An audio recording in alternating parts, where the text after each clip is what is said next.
হাওড়ায় লোকসভার ভোট প্রচার একেবারে তুঙ্গে। আর যত নির্বাচনের দিন এগিয়ে আসছে ততই যেন শাসক বিরোধী দুই যুযুধান পক্ষের বাদানুবাদ বেড়েই চলেছে।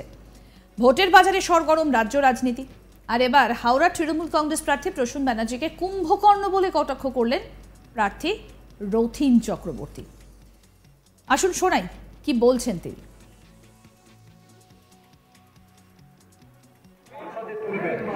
যার তোলার কথা তিনি তো 15 বছরের মধ্যে যেমন 5 বছর সুযোগ পেলে 5 বছর ঘুমন এবং 3 মাস জেগে ওঠেন যে সেখানে আমায় ভোট দাও এই কথাটা বলার জন্য, আবার তারপরে স্লিপিং সিকনেসে চলে যায়। এটা কুম্ভকর্ণের থেকেও কিছু বেশি ব্যাপার। কুম্ভকর্ণ তো 6 মাস জেগে থাকতেন আর এখানে একবারের জন্য হাওড়ার কেউ কথা, এখানে যারা রয়েছে কোনোদিন সাংসদের কোনো আলোচনা কোনো কথা আমাদের বলা হয় না। মঙ্গলবার সকালে রামরাজাতলার চৌধুরী পাড়ায় দলীয় কর্মীদের নিয়ে প্রচারে বের হন হাওড়া পুরসভার প্রাক্তন মেয়র রথীন চক্রবর্তী। প্রথমে তিনি স্থানীয় শীতলা মন্দিরে পুজো দেবার পর জনসংযোগের কাজ শুরু করেন। এলাকার মানুষের কি সমস্যা তা নিয়ে সরাসরি তাদের সঙ্গে কথাও বলেন। প্রচারের মাঝেই বিদায়ী সাংসদ প্রসূন বন্দ্যোপাধ্যায়কে এদিন তিনি বিদায়ী সাংসদকে কুম্ভকর্ণ বলেন। রথীনের অভিযোগ, বিদায়ী সাংসদ 5 বছরের মধ্যে 5.25 বছর ঘুমিয়ে কাটান আর বাকি 3 মাস জেগে উঠে বলেন আমাকে ভোট দিন। 3 বারের সাংসদ থাকাকালীন তিনি যতটা সময় ঘুমিয়েছেন তা কুম্ভকর্ণকেও ছাপিয়ে যায়। তার আরও অভিযোগ, প্রসূনবাবু গত 5 বছরে একবারও সংসদে হাওড়ার নাম করেননি। তাকে শহরে দেখা যায় না বলেও অভিযোগ করেছেন বিজেপি প্রার্থী। কি বলছেন তিনি শুনুন, কি বলছেন বিজেপি প্রার্থী রথীন চক্রবর্তী। আমরা নির্বাচনী প্রচার আলাদা করে কিছু নয়, আমাদের প্রচার রোজই আমরা এখানে মানুষের সাধারণ মানুষ প্রচার তাদেরকেই করতে হয় যারা 5.25 বছর ঘুমন 3 মাস জেগে ওঠেন। আমার হাওড়ার মানুষের সঙ্গে নারীর যোগ রয়েছে, প্রত্যেক দিন সংযুক্ত রয়েছি। আলাদা করে আমি প্রচার বলে কিছু মনে করি না, দেখা করে আনন্দ পাই। আপনি কুম্ভকর্ণ কাকে বলেন? হাওড়া সাংসদকে, যিনি যাকে বলার ইশারাই কাফিয়ে। সাংসদে এইটা তার অভিযোগ, তৃণমূল বলতেই দেওয়া হয় না, এইটা তার আজ অব্দি ভারতবর্ষে যতগুলি বিরোধী সাংসদ রয়েছে তাদের কণ্ঠস্বর অন্তত শুনতে পেয়েছি, কিন্তু উনার ড্রাম বাজানো ছাড়া আমরা কিছু শুনতে পাইনি। সাংসদের ওনার ভূমিকাটা আপনারা কটাক্ষ করছেন, সাংসদ ওনার যে ভূমিকা থাকা উচিত সেটি আমি কটাক্ষ ব্যক্তিগতভাবে করছি না। আমরা হতচকিত যে হাওড়ায় 15 বছর থেকে একবার হাওড়া শব্দটা উচ্চারণ কেউ কানে শোনেন। হাওড়া নগরের যে অবস্থা তাতে সাধারণ মানুষ যেভাবে বিতস্তব্ধ, রাস্তাঘাট পরিষেবা নেই, কর্পোরেশনের পরিষেবা নিয়ে বিতস্তব্ধ, এবং সেখানে এই যে কুম্ভকর্ণ যেটা বললেন এটা কি সত্যি কুম্ভকর্ণের? পুরো সরকারটাই কুম্ভকর্ণ, সাংসদও তার ব্যতিক্রম নয়, এখানে প্রশাসক যারা আছেন তারাও তার ব্যতিক্রম নয়। হাওড়াটা জঞ্জাল নগরীতে পরিণত করেছেন, রাস্তাঘাট ভেঙে চুরমার, আলো ভালো সমস্ত নষ্ট হয়ে গেছে। এখানেতে মা বোনদের যাওয়া আসার একটা অসম্ভব অবস্থা, সমস্ত দিক থেকে একটা নরক কুণ্ডে পরিণত হয়েছে। শুনলেন তো, হাওড়ার রাস্তাঘাট থেকে পুরো পরিষেবা সবকিছুই মুখ থুবড়ে পড়েছে, শহর জঞ্জাল নগরীতে পরিণত হয়েছে। আর এই বিষয়ে প্রসূনকেই দায়ী করছেন পুরসভার প্রাক্তন মেয়র। তিনি আরও বলেন, তাকে মানুষ যদি সাংসদ হিসেবে নির্বাচিত করেন তাহলে প্রধানমন্ত্রীর নেতৃত্বে হাওড়া শহরে পরিবর্তন আনবেন। এই বিষয়ে অবশ্য বিদায়ী সাংসদ প্রসূন বন্দ্যোপাধ্যায় বিজেপি প্রার্থীকে কার্যত একহাত নেন। তিনি পিছপা না থেকে বলেন, আমি কি কাজ করেছি তা পার্লামেন্টের ওয়েব পোর্টালে পাওয়া যাবে। দরকার হলে ওই পোর্টাল থেকে যাবতীয় তথ্য ডাউনলোড করে তা ছাপিয়ে সাধারণ মানুষের কাছে নিয়ে যাবেন। উনি যা অভিযোগ করছেন তার কোনো ভিত্তি নেই।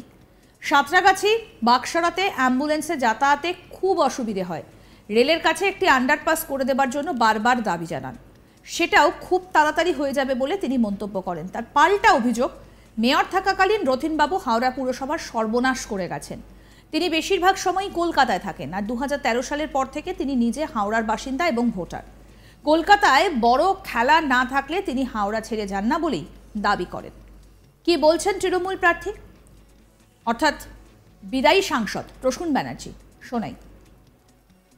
মোটামুটি ভাবে পাগল হয়ে গেছেন এটা বলতে পারি, যে সেই জন্যই উনি যা খুশি বলছেন। এগুলোর মধ্যে আমি একদম চাইছিই না। আমি কি করেছি না করেছি ওয়েবে দেখা যাবে, সবাই খুলে দেখুন কি করেছি আমি।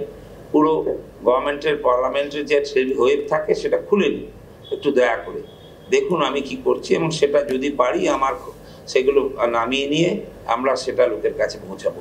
প্রচুর কাজ করতে পেরেছি। অভিযোগ করছেন হাওড়া শহর এবং হাওড়ার প্রশাসন এবং আপনি টোটালটাই কুম্ভকর্ণ। তার পাশাপাশি আপনি 3 বারের সাংসদ হয়েও হাওড়ার নামটুকু উচ্চারণ করেনি পার্লামেন্টে। না না, এই বাজে কথা বলছে। বারবার করেছি, কোনো অসুবিধা নেই। সবচেয়ে বেশি লড়াই আমার ছিল আন্ডারপাস নিয়ে, সেটা এখন হয়ে যায় বোধহয়। আজকে 8 বছর ধরে ওই সাঁকরাইলে ওখানে আমাদের কি কষ্ট হয়েছে, সেখানে কোথায় ছিল সে সময়কার মেয়র? ঘরে বসে জল খেয়েছিলেন কি? কোথায় ছিল? লোক কাঁদছে, 1 ঘন্টা লাগে খালি ওখানে। তাহলে সেখান থেকে এসে আমি বলে চেষ্টা করে প্রায় বিশ্বাস কর 7 বছর থেকে 10 বছর ধরে আমি এটা চেয়েছি, এটাই হয়ে যাবে।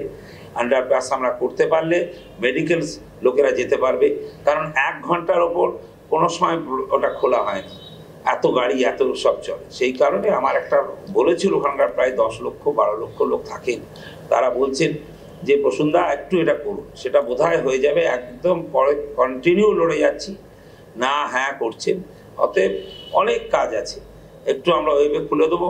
নাহলে আমি টিভিতে সব যারা আসবেন আমার কাছে তাদের কাছে আমি তুলে দেখিয়ে দেবো কি করেছি না করেছি। একদম বাজে কথাটা। তাহলে আমায় কি করে জেতায়? তাহলে আমাকে কি করে 3 বারে জিত হয়?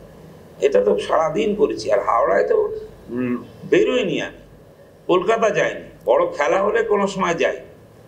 আমার বাড়ি কোনো জায়গা থেকে এইখানে আমি থাকি। 13 সালে ভোটার এখানকার আমি, সব কিছু আমি। সেইখানে আমি সকাল থেকে রাত অবধি মানুষের পাশে। মানে আপনারা যান দেখুন, আর কে কি বললো তাতে যা আসে না। আর ওর মতো লোক কথা বললে আমি কি করে মানব?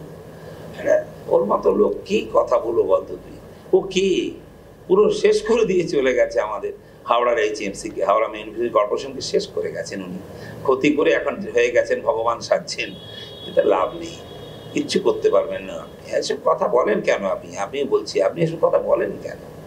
হ্যাঁ, এরকম বাজে কথা কেন বলেন? আপনাদের ভদ্রতা জ্ঞান নেই? আপনি একটা কথাবার্তা বলছেন, মানুষের সঙ্গে কথা বলছেন। হ্যাঁ, আমাকে দেখার জন্য ছুটতেন তো ছোটবেলায় ফুটবল মাঠে। হ্যাঁ, সেই জন্যে আমি কিছুতে একটা কথা বলবো না, কিন্তু খুব অন্যায় এসব কথা পার্লামেন্ট ইলেকশনে হওয়া উচিত না। হাওড়ায় লোকসভার ভোট প্রচার একেবারে তুঙ্গে। আর যত নির্বাচনের দিন এগিয়ে আসছে ততই যেন শাসক বিরোধী 2 যুযুধান পক্ষের বাদানুবাদ বেড়েই চলেছে। ভোটের বাজারে সরগরম রাজ্য রাজনীতি। এবার হাওড়ার তৃণমূল কংগ্রেস প্রার্থী প্রসূন ব্যানার্জিকে কুম্ভকর্ণ বলে কটাক্ষ করছেন বিজেপির প্রার্থী রথীন চক্রবর্তী।